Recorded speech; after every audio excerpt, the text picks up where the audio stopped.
Bunner.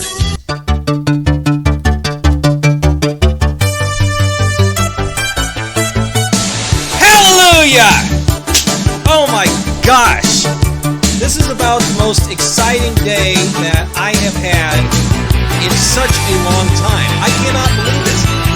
My candidate for the Democrat nomination is back in the race. Hey folks, thank you very much for joining me here on In the Booth for another exciting edition. I am Jim Bunner, America's greatest journalist. And yes, I'm excited. Joe Biden picked Kamala Harris to be his vice presidential running mate. Now see, I've said this on In the Booth all year long. I was hoping that she would have been the nominee just because that's the person that I would like to see Donald Trump beat in the election. Unfortunately, now I think it's possible that Donald Trump is not going to win the popular vote. Well, I'm going to have more on all of this later on in the show, but we're going to start off with my guest today. My guest has got a very interesting story.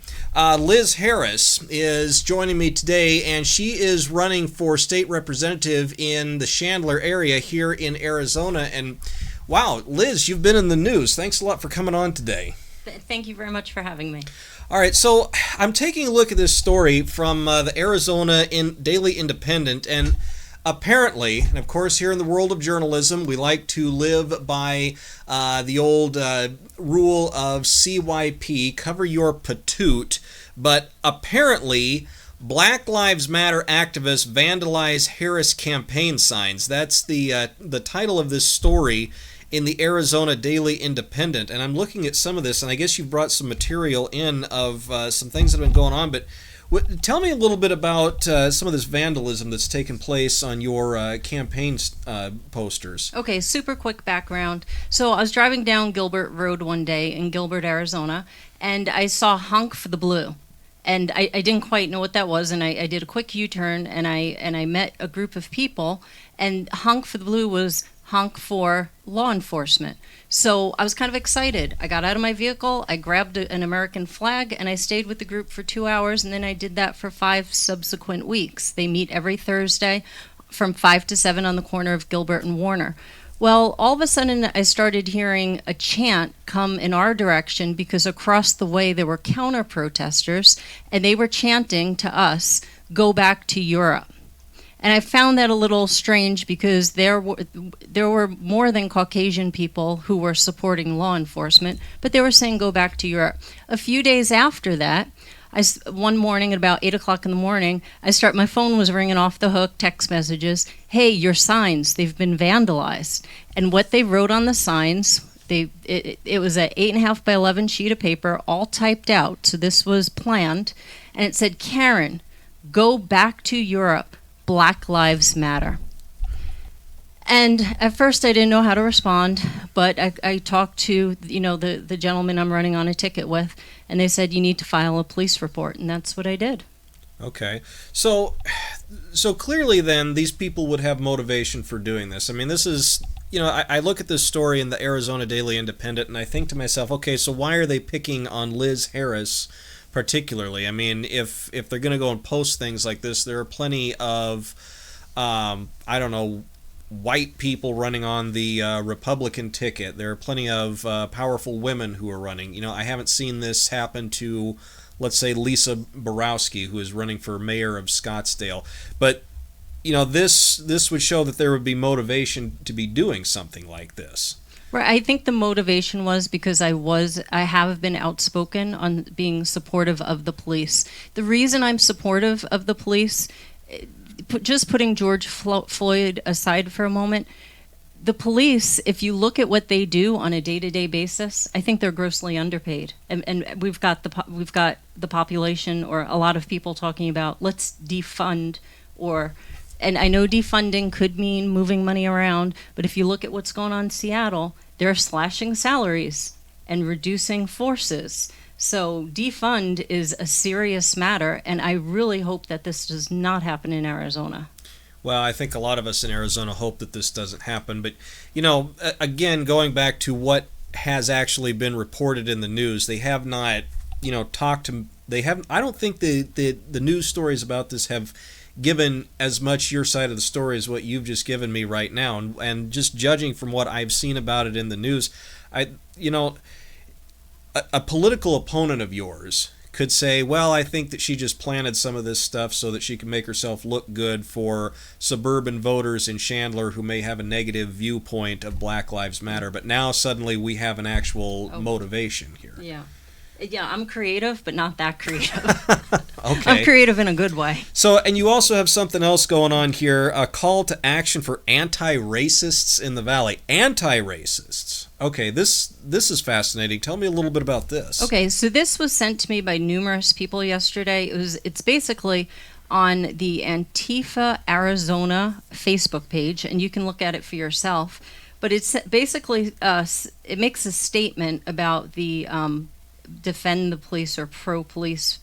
They call us protesters. I don't really consider us protesters. But it says, most of these pro-police protesters have already yelled racial slurs, threatened the safety of others, and have told many to go back to their country, or more specifically, to go back to Africa. Now, I'm on the street corner, again, for 5 weeks, and I have not personally witnessed any of this. If anything, it's the pot calling the kettle black. That's what they're doing to us. Okay.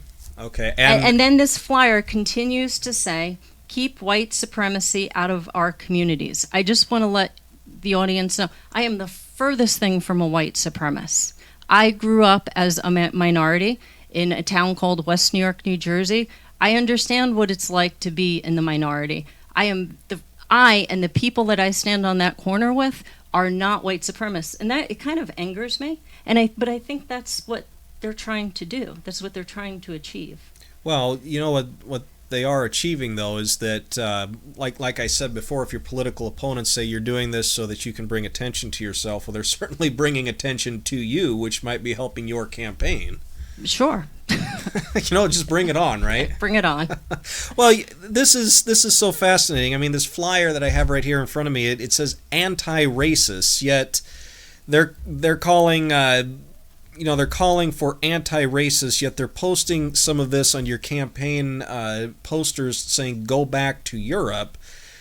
Well, it seems to me that their actions are actually actions that are prejudicial against a group of people based on their race. I mean, if this was posting, if a black person was running for office and somebody were to post something on a campaign poster saying Aunt Jemima, go back to Africa, that would be all over the news, all over Phoenix, wouldn't it? That is correct. And just to give you another local example, there was someone running for Congress, Sam Wang. Wangs, thank you. And he was running for Congress, and he's Chinese. And the media picked up that.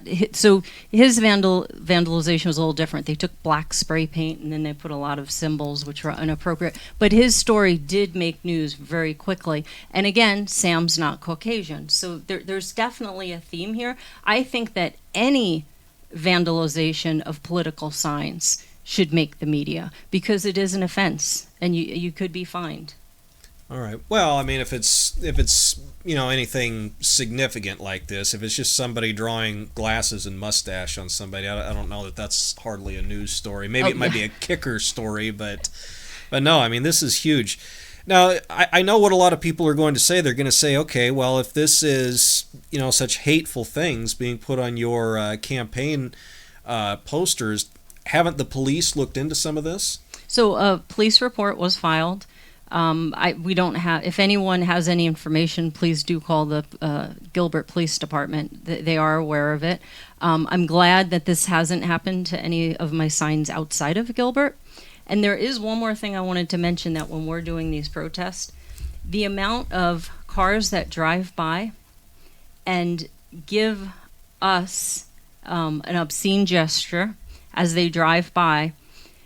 This is popular. It's the kids doing it, and they do a TikTok video as they're driving by, if I can say, with their middle finger up, throwing the F-bomb, the police, and this is a very trendy thing. And we've seen this happen, I want to say 50, 60 times. Whatever's happening in society, it's a real sad state of affairs. Wow. All of this just because you've shown support for police. For law enforcement, right. Jeez Louise. Okay. Well, you told me a little funny story off mic about you guys were playing the national anthem, and some of these protesters were kneeling for the anthem. The counter-protesters across the way, they took the knee. So someone in the group had an idea. We waited a minute, and then we're like, let's play it again. And they took the knee. And then we waited a minute, played again, and they took the knee. So we just decided to keep it on a loop, but they caught on, and it was kind of like they're like puppets going up and down and up and down. But eventually they stopped. And they stopped taking a knee to the national anthem. So I guess the way you get them to stop taking a knee to the national anthem is you just put it on a continuous loop.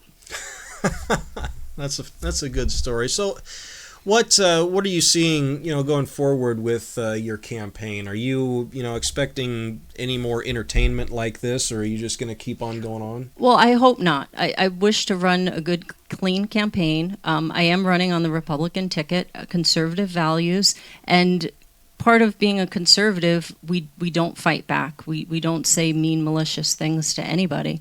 When I do these pro-police gatherings, and they do what I described earlier to kind of set us off with these TikTok videos, we actually, and you can witness this for yourself if you join us, we actually tell the people, we love you. We love you. And so again, a good, clean campaign. I'm running to serve the people of Arizona.